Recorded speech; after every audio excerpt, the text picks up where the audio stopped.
Our channel shine the word with आजी।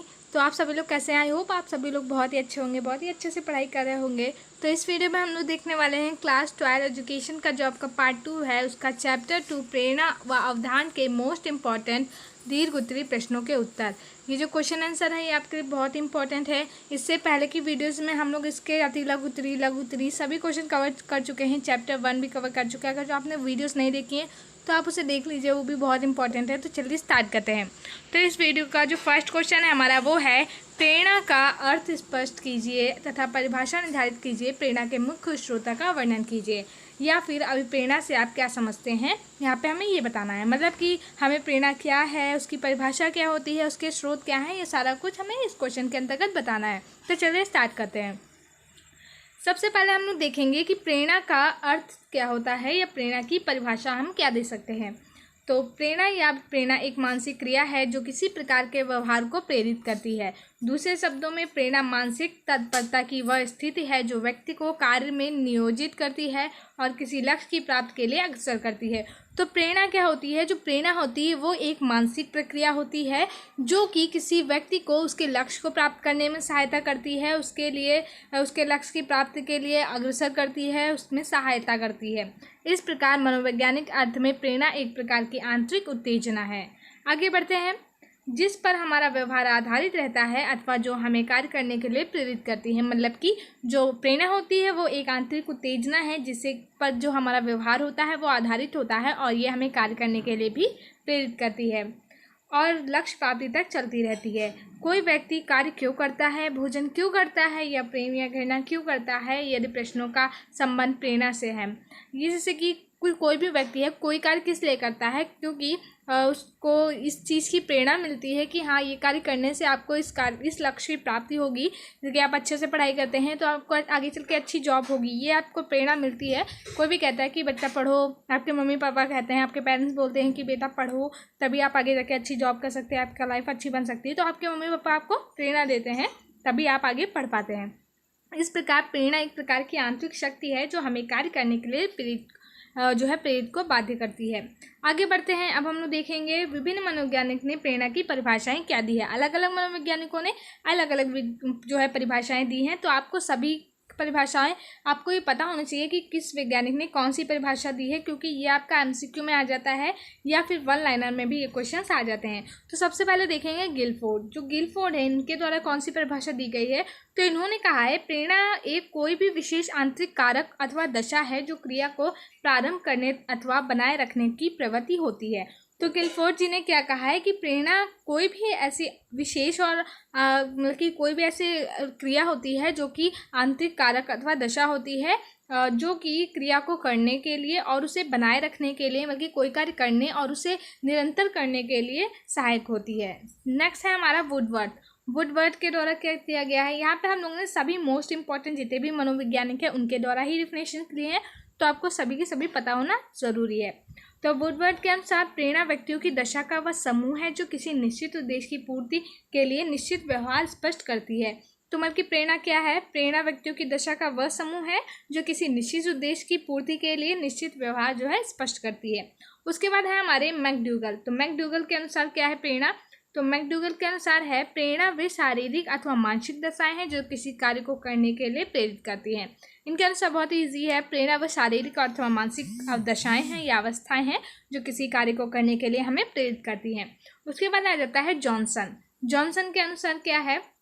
Johnson ने प्रेरणा के बारे में बताया है, प्रेरणा सामान्य क्रियाकलापों का प्रभाव है जो मानव के व्यवहार को उचित मार्ग पर ले जाती है। उसके बाद आ जाते हैं हमारे बर्नार्ड। तो इन्होंने क्या बताया है, प्रेरणा द्वारा उन विधियों का विकास किया जाता है जो व्यवहार के पहलुओं को प्रमाणित करती हैं। उसके बाद आ जाता है हमारा टॉमसन जी ने क्या कहा है, प्रेरणा आरंभ से लेकर अंत तक मानव व्यवहार के प्रत्येक प्रतिकारक को प्रभावित करती है। और जो लास्ट है वो है सेफर। इनके अनुसार प्रेरणा क्रिया की एक ऐसी प्रवृत्ति है जो ज्वालक द्वारा उत्पन्न होती है एवं समायोजन द्वारा समाप्त होती है। आई होप आप लोगों की डिफिनेशन समझ में आ गई होगी। अब हम लोग देखेंगे इन परिभाषाओं का विश्लेषण करने पर निम्नलिखित जो तथ्य है उनका ज्ञान होता है। जैसे कि पहला क्या है, प्रेरणा साध्य नहीं साधन है। बल्कि जो प्रेरणा होती है वो साध्य नहीं अथवा साधन होती है, यह साध्य तक पहुंचने का मार्ग प्रशस्त करती है। सेकेंड पॉइंट है हमारा, प्रेरणा व्यक्ति के व्यवहार को स्पष्ट करती है। थर्ड है, प्रेरणा से क्रियाशीलता व्यक्त होती है। फोर्थ है प्रेरणा पर शारीरिक तथा मानसिक और बाह्य एवं आंतरिक परिस्थितियों का प्रभाव पड़ता है। मतलब कि जो प्रेरणा होती है उस पर शारीरिक मानसिक सभी प्रक्रियाओं का प्रभाव पड़ता है, बाह्य हो या फिर आंतरिक परिस्थिति हो, सबका प्रभाव पड़ता है। प्रेरणा सीखने का प्रमुख अंग ना होकर सहायक अंग होती है। उसके बाद आते हैं हमारे प्रेरणा के स्रोत। प्रेरणा के स्रोत क्या है? तो मनोवैज्ञानिकों ने प्रेरणा के निम्नलिखित स्रोतों का उल्लेख किया है। पहला जो है वो है आवश्यकताएं। तो इसमें क्या होता है, आवश्यकताएं के अंतर्गत आप क्या बता सकते हैं? अपने जीवन को बनाए रखने के लिए मनुष्य की कुछ अनिवार्य आवश्यकताएं होती हैं, जैसे वायु, जल, भोजन आदि।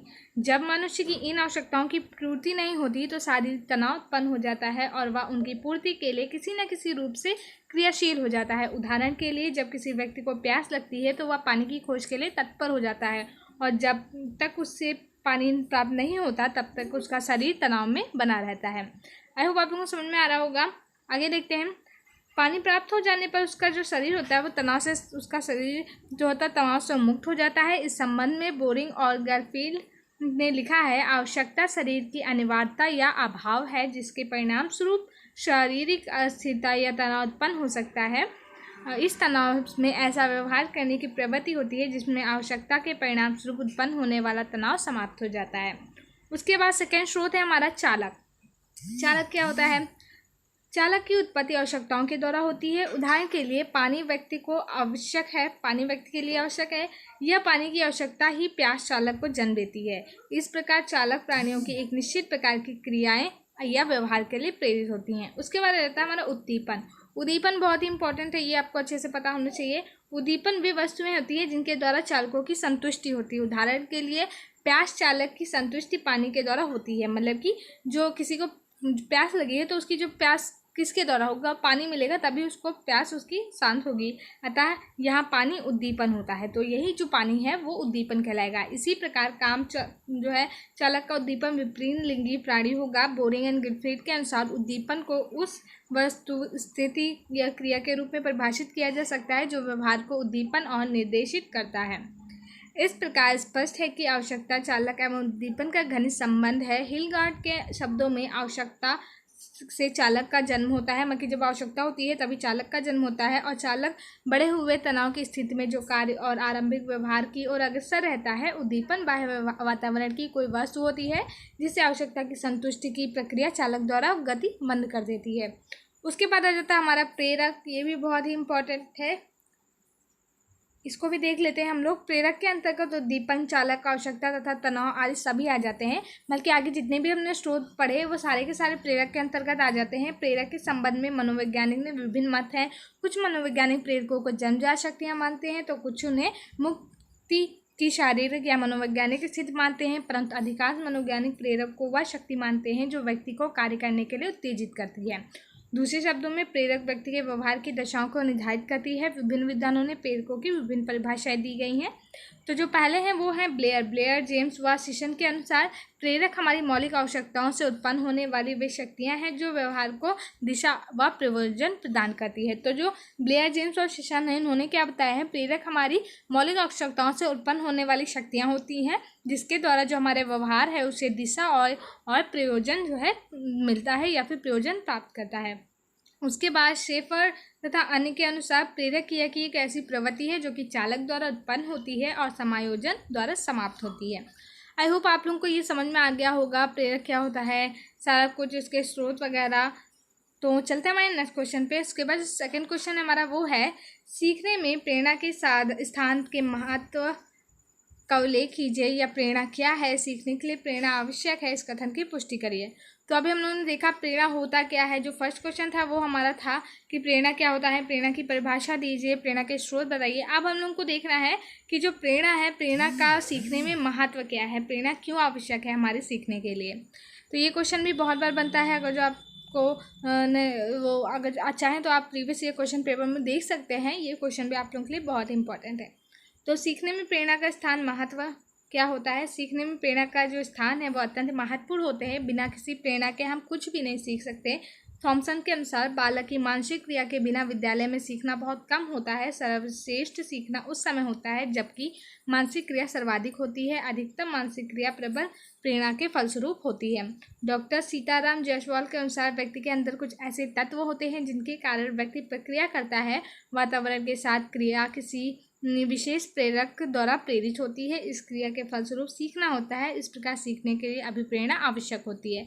मतलब कि जब तक कि हमारे पास प्रेरणा नहीं होगी तब तक हम किसी चीज़ को अच्छी तरीके से नहीं सीख सकते, अन्यथा सीख ही नहीं सकते। हमें कुछ भी सीखने के लिए हमारे अंदर प्रेरणा का होना बहुत ही आवश्यक होता है, क्योंकि सीखने में प्रेरणा का बहुत ही बड़ा योगदान होता है। आगे देखते हैं, वास्तव में सीखने में प्रेरणा की मुख्य भूमिका रहती है। प्रेरणा सीखने के किस प्रकार सहायता हो सकती है या निम्नलिखित शीर्षकों द्वारा दिखाया गया है। पहला है हमारा ध्यान का केंद्रीकरण। तो मतलब सीखने में हमारा ध्यान का केंद्रीकरण होना बहुत ही आवश्यक होता है। तो प्रेरणा इसमें कैसे सहायता करती है, चलिए देख लेते हैं। तो सीखने में ध्यान का केंद्रित होना अत्यंत आवश्यक है। अध्यापक बालकों को विभिन्न ढंग से प्रेरित करके उन्हें अपने पाठ पर ध्यान केंद्रित करने में सहायता देते हैं। इसलिए कैली ने लिखा है कि सीखने की प्रक्रिया में प्रेरणा का एक केंद्रीय स्थान होता है। मतलब कि कुछ भी सीखने के लिए या फिर कुछ भी लर्न करने के लिए जो हमारा ध्यान होता है, हमारा फोकस होना उस पर बहुत इंपॉर्टेंट होता है। तभी हम किसी भी चीज़ को अच्छे तरीके से एब्जॉर्व कर सकते हैं, अच्छे तरीके से सीख सकते हैं। आगे देखते हैं, हमारा सेकंड पॉइंट है हमारा रुचि का विकास। रुचि का विकास मतलब कि किसी भी चीज़ को सीखने के लिए हमारी उसमें रुचि होनी आवश्यक होती है। अगर जो हमें वो चीज़ पसंद ही नहीं आ रही है तो हम उसे कैसे सीख सकते हैं। इसीलिए आपने देखा होगा, जिस चीज़ में हमारा इंटरेस्ट होता है, जिस चीज़ में हमें रुचि होती है, वो चीज़ हम बहुत ही जल्दी सीख लेते हैं। और जो चीज़ हमसे ज़बरदस्ती कराई जाती है या फिर मतलब कि हमारा मन नहीं होता करने का, तो उसे सीखने में हम लोगों को बहुत ही ज़्यादा टाइम लग जाता है। तो बालक बिना रुचि के अध्ययन नहीं करते। जब बालक में रुचि जागृत हो जाती है तो वह किसी भी विषय या तथ्य को तुरंत समझ जाता है। ध्यान की एकाग्रता और रुचि के परस्पर घनिष्ठ संबंध होता है। ऐसी दिशा में अध्यापक का कर्तव्य है कि वह प्रेरणा का उचित प्रयोग करके बालकों के अध्ययन के प्रति रुचि जागृत करे। थॉमसन के अनुसार प्रेरणा छात्रों में रुचि जागृत करने की कला होती है। उसके बाद है हमारा सीखने की इच्छा का विकास। तो प्रेरणा के द्वारा हमारा सीखने की इच्छा का भी विकास होता है। नेक्स्ट पॉइंट है लक्ष्य की प्राप्ति में सहायता करना। जैसे कि किसी भी कार्य को करने के लिए यदि उस विद्यार्थी को ये बताया जाए कि अगर जो आप ये कार्य करते हैं तो आगे चल के आपको ऐसे लक्ष्य प्राप्त होगी या फिर आप आगे चल के ये कर सकते हैं, तो वो व्यक्ति सोचेगा कि हाँ चलो हम लोग पढ़ लेते हैं। उसका उसमें इंटरेस्ट आ जाएगा कि चलो इसे पढ़ते हैं, आगे चल के हम ऐसा हो सकता है, मेरा फ्यूचर अच्छा हो सकता है। इस वजह से वो पढ़ाई करने लगता है। तो प्रेरणा का इसमें भी बहुत ही ज़्यादा मूलभूत योगदान होता है। उसके बाद है अच्छी आदतों का विकास। नेक्स्ट पॉइंट है ज्ञान की प्राप्ति में सहायता। उसके बाद आ जाता है हमारा अभिव्यक्ति में जो है अभिव्यक्ति के विकास में सहायता, सामाजिक गुणों का विकास। ये सारे कुछ मोस्ट इम्पॉर्टेंट पॉइंट हैं। उसके बाद है हमारा चरित्र के निर्माण में सहायता, अनुशासन स्थापना में सहायता। ये बहुत सारे पॉइंट हैं जिससे कि हम लोग प्रेरणा सहायता करती है हमारे पढ़ाई में, या फिर हमें कुछ भी सीखने में जो प्रेरणा होती है वो बहुत ही ज़्यादा सहायता करती है। तो अगर जो आप लोग इसको पूरा अच्छे से पढ़ना चाहते हैं, पूरा विस्तार से पढ़ना चाहते हैं, तो आपको इसका PDF जो है आपको टेलीग्राम पे मिल जाएगा। वहाँ से जाके इसका PDF ले सकते हैं और अच्छे से पढ़ सकते हैं। तो चलिए मिलते हैं हमारे नेक्स्ट वीडियो में। Thank you.